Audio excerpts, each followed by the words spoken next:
Good morning, everyone. I am Beth Bernardi, the Director of Member Engagement. And first of all, I would like to congratulate you on your new position as Chair and Vice Chair. Welcome to this webcast. A few housekeeping items before we get started. Please mute your phones so the background noise does not affect others who are attending the webcast. If you have questions, you can use the chat box on the right, but we'll open up the phone lines at the end, so there'll be plenty of time for questions at the end of this recording. Just so you know, we are recording this webcast, and we will send you the slides and the links to the recording in a few days. So now, let's get started. Here's our agenda for the webcast. We want to provide you with some information that you will be able to use during your time as chair or vice chairs. Today's speakers include Mike Boot, Managing Director of Sections and Practice Advancement, and our very special section specialist, Leslie Smith, Jane Lesh, and Jessica Boinke. And now I'd like to turn it over to Mike Boot. So we're starting with, why are we having this webcast? Well, we really appreciate your time, making time for this. But I think as you really look at the role that you're having, it's a vital role in the SOA organization. Sections are our grassroots. We have over 32,000 section memberships, and you really play a key role in shaping their influence. And as you look at this year, you're going to provide a lot of value to the SOA, but for yourself, I really hope that you truly derive value for yourself as well.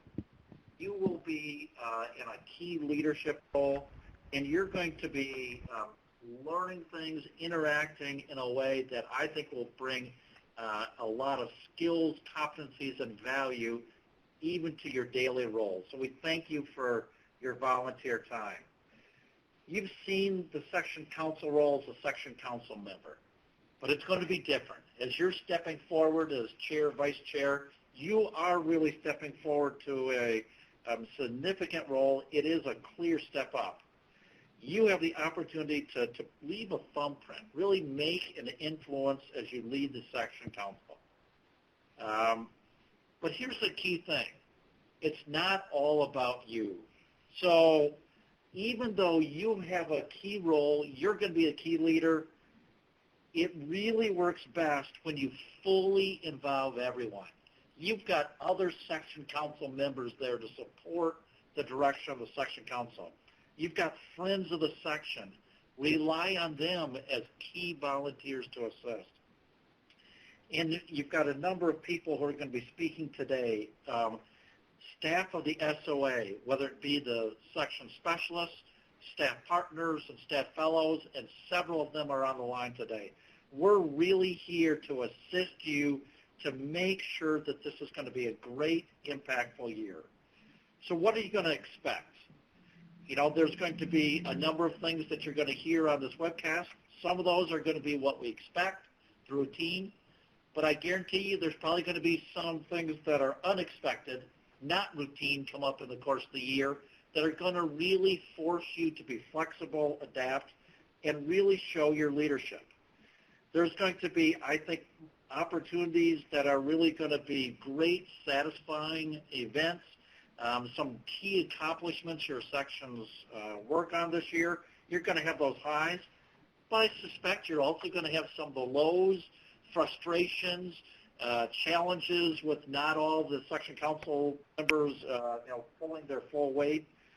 And those are things just to be ready to expect in the course of any given year. So some of the section councils I know have key meetings coming up at the annual meeting just in a couple weeks. That's a great opportunity to plan for the coming year.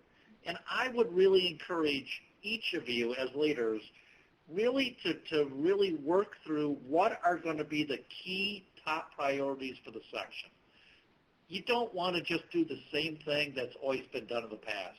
You want to put your own imprint on the section. It must keep evolving. It must keep growing the membership. It must keep being influential to your section members. So I think it's going to be an interesting, exciting year, and you're going to learn a lot of information on this webcast. But I think the key things to understand are there's a number of people here to help and support you. With that, I'm going to turn it over to Jessica, who's going to talk a little bit about governance. Thank you, Mike. First, we're going to start by discussing the bylaws. Each section has bylaws that were established when the section was first formed. The bylaws are rules that provide internal governance to the council. The bylaws cover items such as officer duties, council member participation, quorum, and vacancies. Bylaws are only updated when the council is looking to make an adjustment, such as a name change or a change to the section's mission. This process should begin with the council discussing why the change is needed and then voting on a final decision. Once the vote is approved, the request is then submitted to the SOA Board of Directors, who review the request at their quarterly board meeting. If the change is approved, you will work with your staff partner and section specialist to ensure that the update is made in the appropriate places. Before any vote can take place, the council needs to have a quorum. The section bylaws state a majority of council members constitutes a quorum at a meeting of the council, and the act of a majority of council members present at a meeting at which a quorum is present is the act of the council.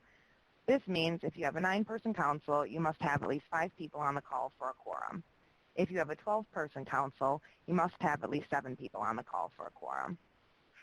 The most frequent topic voted on is how to spend section funds, including special projects, travel reimbursements, and research commitments.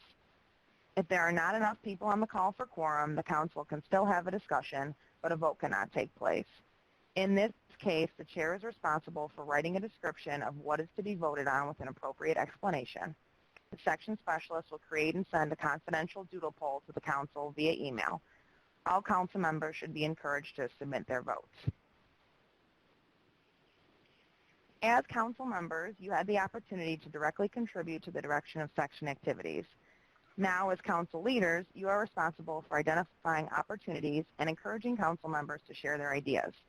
Each member has valuable knowledge to share related to their practice area. Provide each person the opportunity to play a key role within the council. Throughout the year, you will also have the opportunity to network with other section chairs and vice chairs. They may have new ideas to share from their time on the section council that will be beneficial to you and your council. Each section is assigned a staff partner and a section specialist. They are your liaisons to the SOA. The staff partners are experienced staff that provide additional guidance. Some of the partners are actuaries that may work in the same field as yourself. They are a great resource when you are looking to develop topics on webcasts, meeting sessions, or research topics.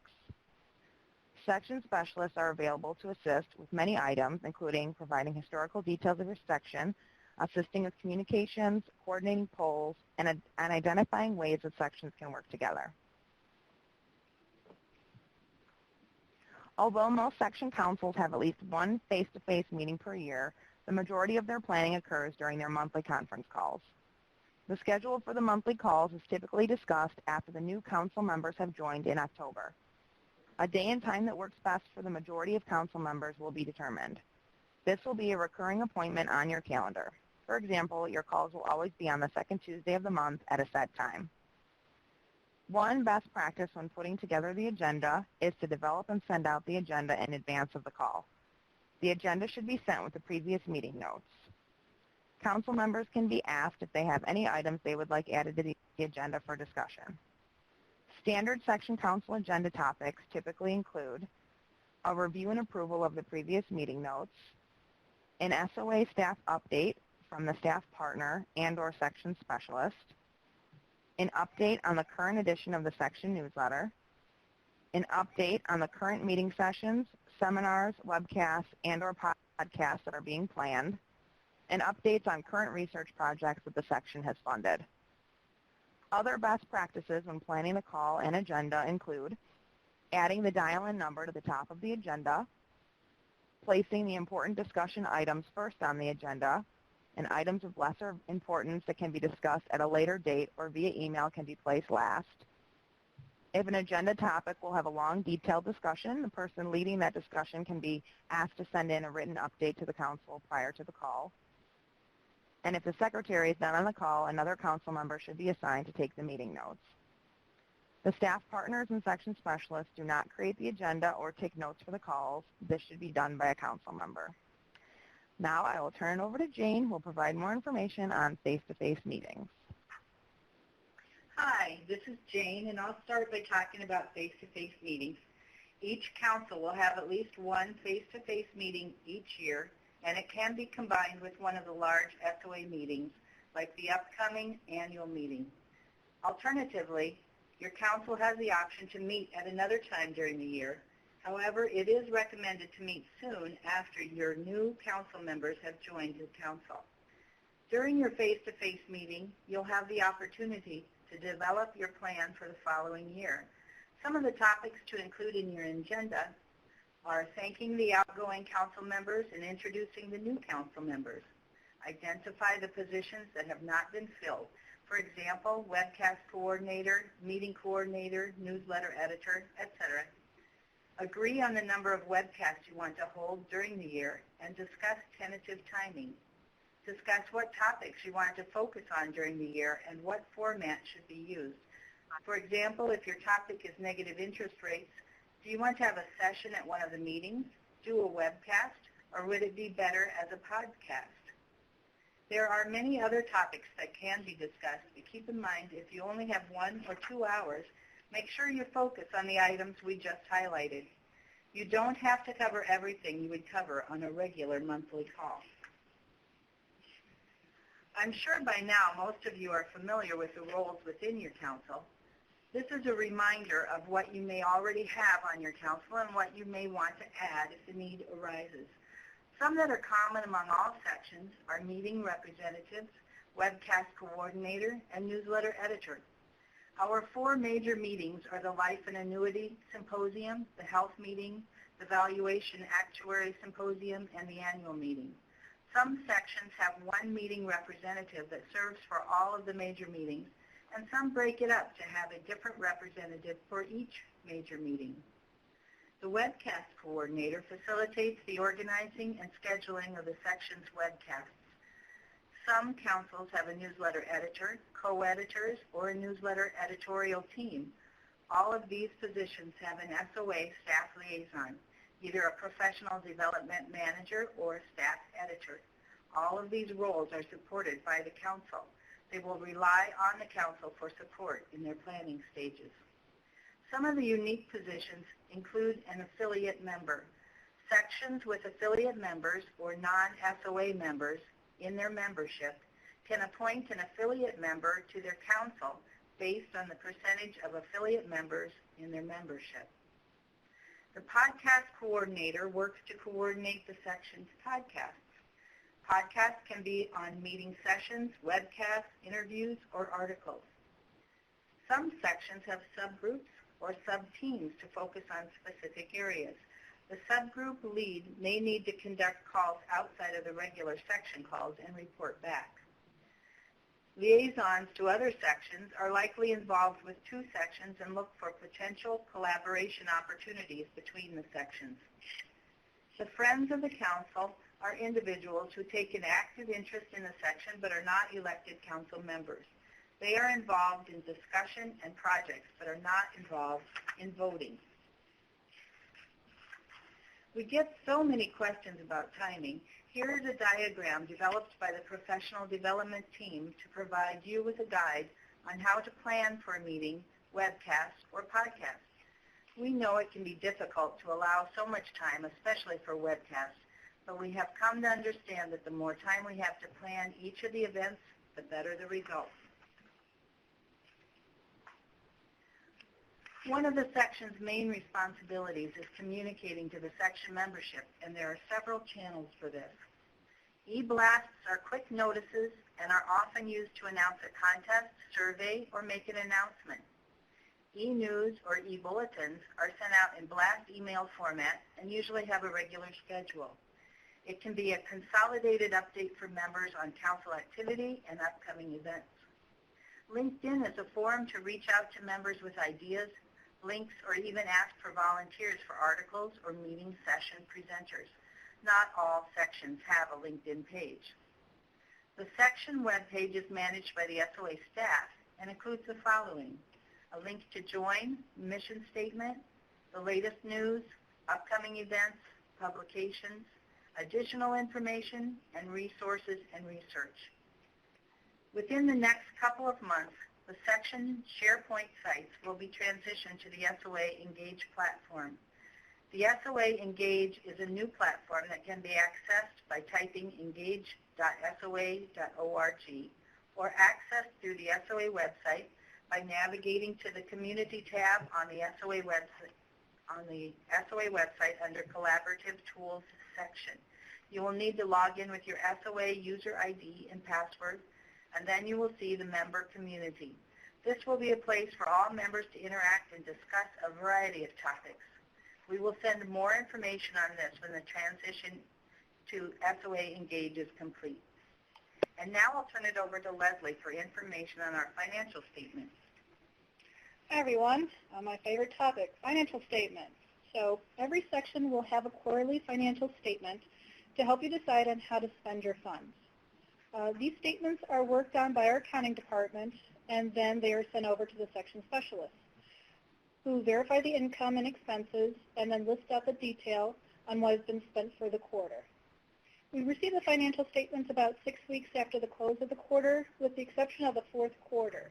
So third quarter we should probably receive about November, but fourth quarter will be a couple weeks after the first of the year, or possibly around February for fourth quarter. The items listed on the screen under income and expenses will vary from section to section, but the most frequent include the list on the items listed above. Your section specialist will email the chair, vice chair, secretary or treasurer, and board partner. The treasurer is responsible for providing an update to the council. That's a good idea for section leadership to review the quarterly financial statements. A topic you may have heard or recently discussed with your staff partner or section specialist are the surplus guidelines. By year end, the section ending fund balance should be within 25% to 200% of expenses. These guidelines were established by the SOA Board of Directors to ensure councils were spending their funds wisely. If you have too little surplus, it limits the section's ability to take on larger projects that would benefit their members. If you have too much surplus, this raises the question of whether the section is using their dues to benefit their members. For example, if you have $50,000 in expenses in your ending fund balance, you should be within $12,500 to $100,000. If by year end your section has a surplus of money, you will not lose that money. You will be able to keep it. But you will need to work with your staff partner and section specialist to find ways to spend the section funds. We have also added to the financial statements a frequently asked questions section. There are several common questions that come up across all sections every year. Some of those include, was the administrative charge? What are commitments? Why are the majority of the members' dues shown on the first quarter? The section specialist will continue to update the frequently asked questions tab with new questions as they arise. Now I'll turn over to Beth Bernardi, who will talk about the Best Practices Handbook. Thank you, Leslie. Your section specialists and your staff partners have been busy working to create a Section Council Best Practices Handbook. This will be a living, breathing document that we hope will evolve and continue to grow as the sections grow and change. In this document, there will be 4 basic sections, and I'll give you a little peek into the box because this document will be ready and be sent to you in November. So the general council best practices will include such things as transitioning of council roles, council face-to-face meetings, best practices for council conference calls, your section financials, newsletters, and we're also including a basic section council as well as staff support. The professional development best practices will again review information provided for you on webcasts, podcasts, and the SOA major meetings, LAS, Bylaws, Health, and the SOA annual meeting. Specific topics for councils are such things as subgroups, partnership agreements, recruiting for section elections, surveys, and contests. And the leadership challenges section is going to talk about delegation of roles, some issues that sometimes council leaders experience, and what you can do to try and overcome some of those issues, as well as lack of council member participation. So like I said, this is in a work in progress, and it will be ready for prime time in November, and we will be sending it to you. And now I'd like to turn it back to Leslie.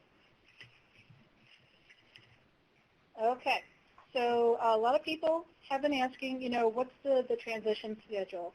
So your term as chair of the section council begins at the end of the SOA annual meeting in October.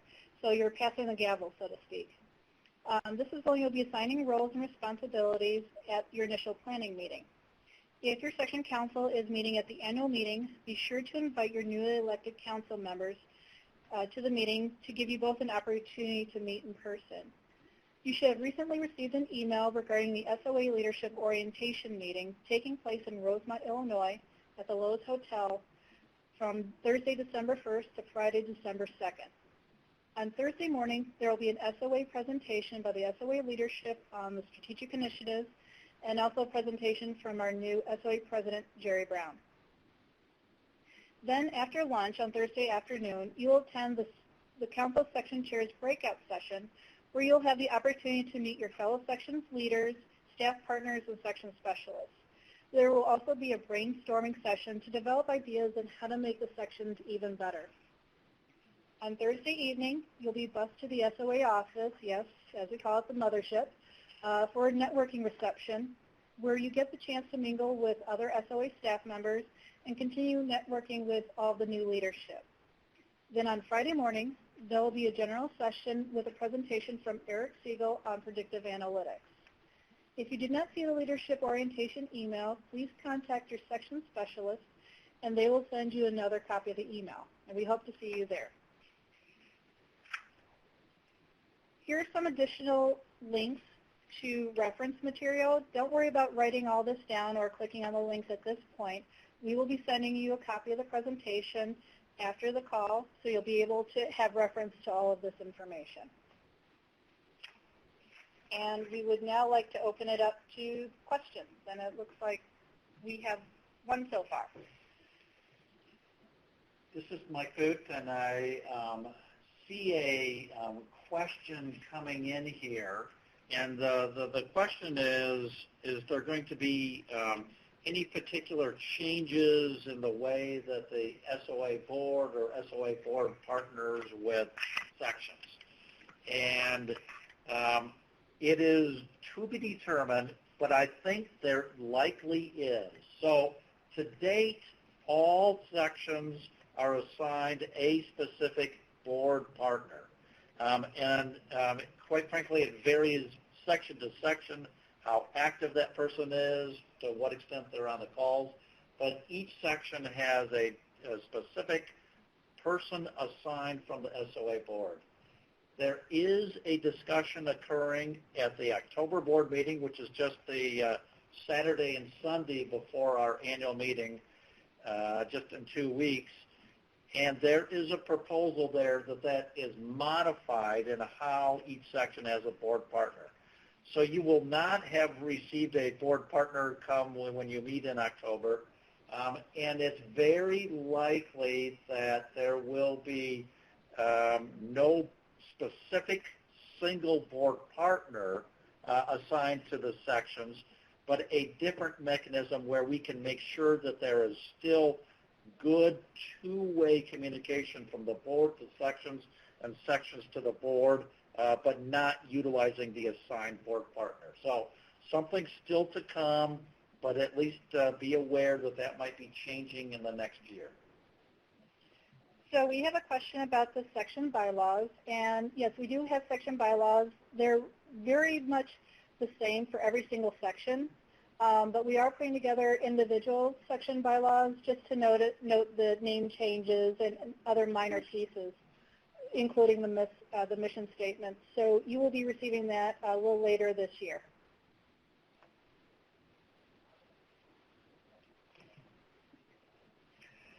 So we see another question came in, and this makes you suspicious when people ask these questions.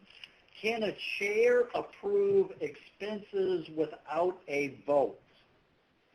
So the answer is yes for very minor expenses, but I think best practice is always when you're spending money that you know about, that you know in advance, that you get a specific section council vote. And again, you need to have a quorum, and then a majority of those that are present have to approve for that financial process. So that would be the standard status. Now, there are times that something comes up and there's a $50 expense, and there are provisions that a chair would be the person to handle that without a vote.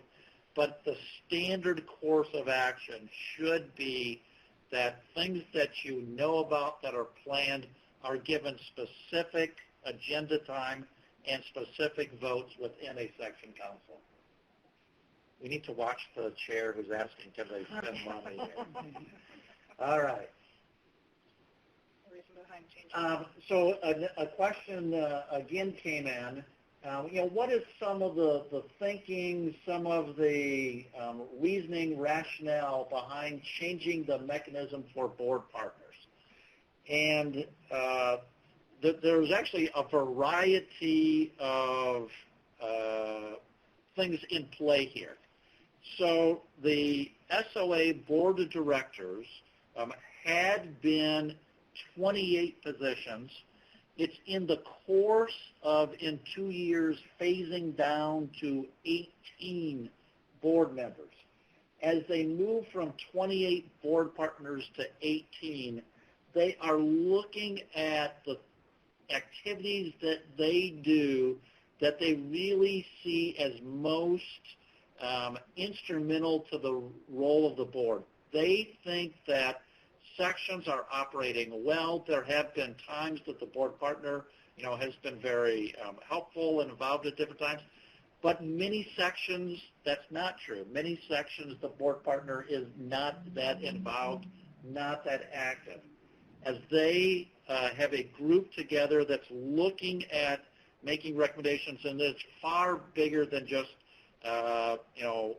board representatives to sections. It's how many committees they have and how they are staffed and function. I think that this is going to create more opportunities for sections, and they still vitally want to get information from sections. They want input from sections and be able to have information they provide to sections. So that mechanism is still being worked out, but that was some of the rationale behind leading to the work of at least recommending that the way the board partners changed. And we have the phone lines open, so if anybody would like to verbally ask a question, you can feel free to do that also.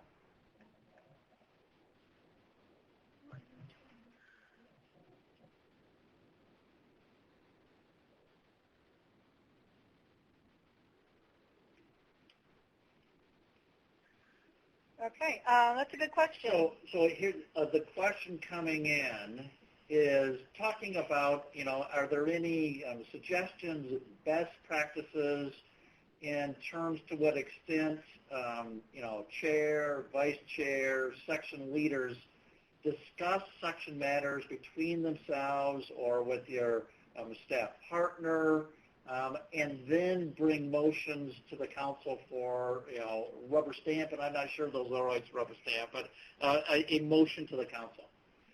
I actually think there's, and sections do this in different ways. I think there really can be value when you know that there are going to be specific items that are either going to create discussion, that are going to be spending significant money, that are going to be viewed as controversial, that there are those pre-type calls that really do occur to make sure that there's alignment, that there's consideration for the various perspectives that are there.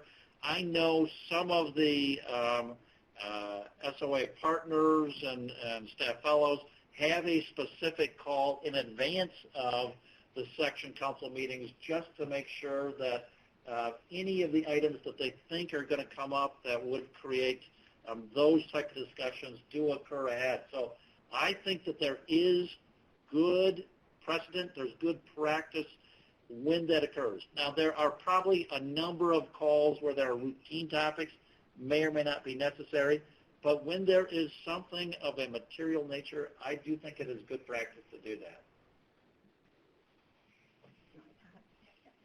I see another question here, and this is Beth Bernardi. I've heard SharePoint that we've been using for section communications and document sharing. Many sections do have a SharePoint site, is being replaced, and they want to know if there's training and an overview of the new platform. There will be training, and there will be information being sent out about SOA Engage and how to do document sharing. You can go out there now, if you would like, and get familiar with SOA Engage by simply going to your browser and typing in soa.engage.org.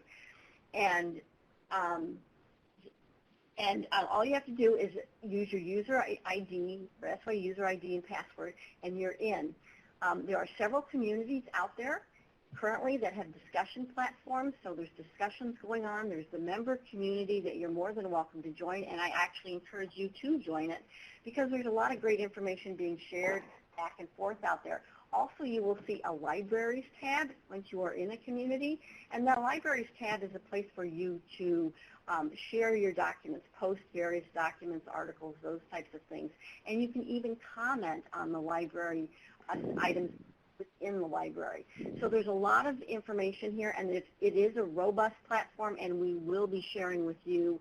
We will be providing some training and overview of how to get into your sites once they are migrated over to SOA Engage.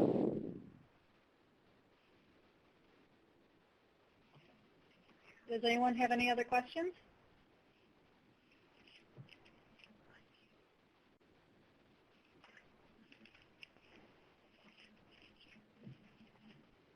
Okay, if nobody has any questions, thank you so much for joining, and we hope you have a great afternoon and good weekend.